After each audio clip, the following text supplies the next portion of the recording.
Bugun sizlar bilan paypoqni to'g'ri tanlash haqida gaplashamiz. Paypoqni tovon qismidagi chokini topib olamiz va uchki qismidagi chokini topib olamiz.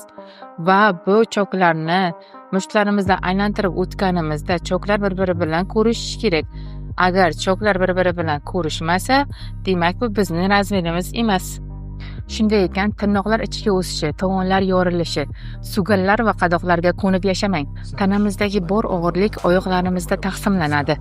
Lekin oyoqlarimiz og'rib tursa, bizning ahvolimiz og'irlashadi. Agar sizni ham shunday muammolar qiynayotgan bo'lsa, hoziroq biz bilan bog'laning.